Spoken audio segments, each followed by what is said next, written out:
The man accused of stabbing a young Nashville nurse to death has a new court date. 25-year-old Christopher McLawhorn entered a not guilty plea at arraignment. McLawhorn's charged with first-degree murder and burglary for the stabbing death of Tiffany Ferguson. Police say McLawhorn stabbed her several times before 6 a.m. on February 28th inside her home. Detectives say he was looking to burglarize home and cars and found his way inside her unlocked apartment. We've also learned that police have tacked on some new theft charges. McLawhorn set to be in front of a judge on September 21st. And just within the last couple of hours, an attorney entered a not guilty plea at arraignment for Julie Glisson. She's the woman charged with the death of a Metro police officer. Glisson was reportedly drunk when she parked on the edge of a boat ramp threatening suicide at the time of that police response back in February. The car rolled into the water and Officer Eric Mumaw slipped and died trying to save her. Glisson is facing aggravated vehicular homicide charges with another court date in September.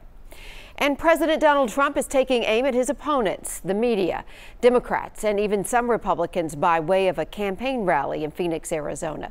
Weijia Jiang has more on the fallout from his fiery speech.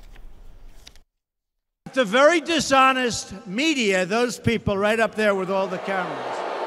President Trump took aim at the media Tuesday night, spending more than 16 minutes claiming his response to the Charlottesville protests were misrepresented. They don't want to report that I spoke out forcefully against hatred, bigotry, and violence, and strongly condemned the neo-Nazis, the white supremacists, and the KKK.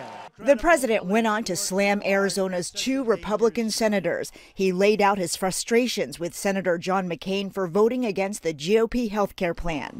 One vote away, I will not mention any names. And called out Senator Jeff Flake for being lax on border security. And nobody wants me to talk about your other senator, who's weak on borders, weak on crime, so I won't talk about him. President Trump also threatened Congress to pass funding for his border wall and spelled out the consequences if it fails. Believe me, if we have to close down our government, we're building that wall. Before the rally, Trump supporters were met with a wall of protesters angry over the president's agenda.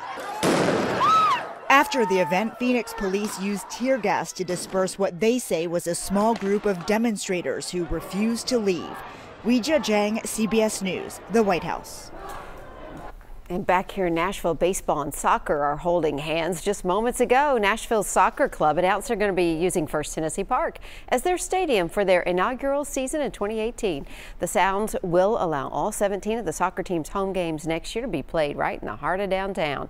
The move will bring the second regular sports tenant to First Tennessee Park since it opened for the Sounds back in 2015. To learn more about their Plant the Flag campaign, you can join the 1779 Club, and that will put you in the initial pool for season tickets. Our Alexander Cohen was there today, and this evening she's going to illustrate how a baseball diamond will be converted into a USL field. And are you feeling lucky? Lots of folks are thinking maybe so. No one has matched all 6 Magic Lottery numbers since June. So right now, the estimated Powerball, the second largest in U.S. history, and it's climbing more than $700 million. That's how much a potential winner would get if they chose the annuity option, payments over 29 years. But almost every winner goes for the cash option, which would be $443.3 million. Can you live on that? Unfortunately, the odds are not in your favor. 1 in about 290 million to be precise. By the way, the drawing happens tonight at 9:59 p.m.